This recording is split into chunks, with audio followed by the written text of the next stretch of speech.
Hello and welcome to Envision. I'm Deanne Conrad, Community Relations Supervisor with the Sioux Falls School District, and Dr. Brian Maher is our superintendent. We have an important day. Every day is important in the Sioux Falls School District, but coming up on June 6th, we have a school board election. We have 4 candidates, and they have all gone out and got the necessary signatures to become a viable candidate for the school board. Talk a little bit about the role of the school board and why this election is so important for the community to come out and cast a vote. Well, first of all, I think every election is important. Mm-hmm. Second of all, I think politics are never more important than they are at the local level. Mm-hmm. So when you think about city elections, county elections, or in this place, school board elections, I think they're very, very important because these are the folks who are going to shape our schools or help shape our schools. So that's one of the reasons I think it's really important. Another reason why I think this election is really important. For the first time in, probably 5, 6, 7 years, we're going to have a new school board member. Mm-hmm. Longtime board member Doug Morrison, a very valued member of the Board of Education, has chosen not to run.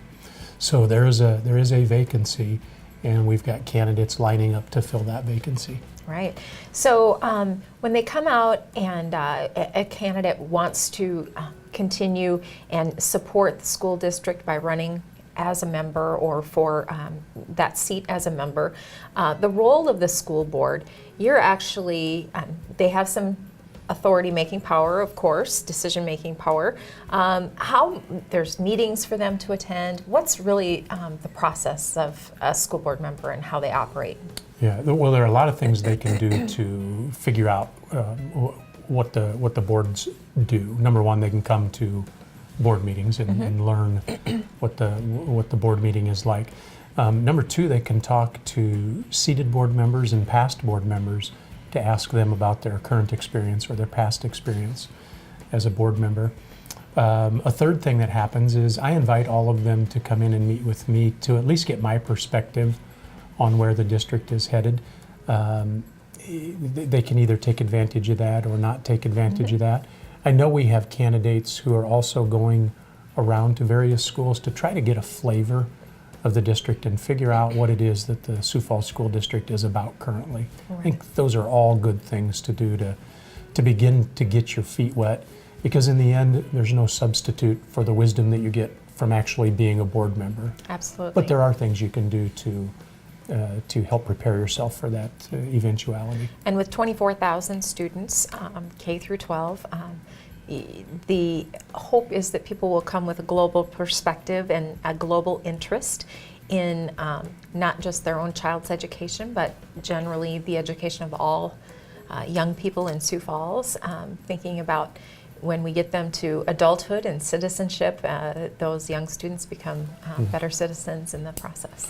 You know, one of the things, if somebody asks me about our current board, I always start from this perspective. And I think we've got 5 good people on our board. I think we have 5 good citizens of the city of Sioux Falls on our board. And that's a great place to start from in terms of being a board member. Beyond that, we've got 5 people who really have grown in their understanding of boardsmanship.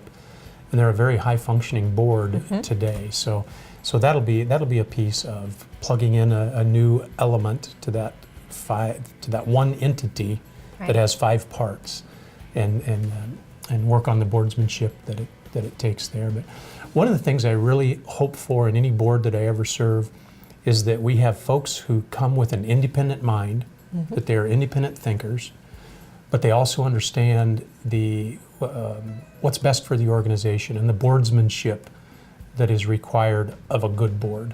And I think if you have that independent mind and understand you're part of one board, they can really do great things in that political entity. Absolutely, and we have had great, strong leaders in the Sioux Falls School Board for many, many years, people who have taken the best interests of kids at heart and have helped shape guide the future for the Sioux Falls School District. So June 6th, you as citizens get to choose who that next person will be. There are 4 candidates. You can learn more about them on the Sioux Falls School District website. You can also get information regarding the 10 voting centers across the city of Sioux Falls. And we hope you'll find that information and get out and vote on June 6th. Thanks for joining us.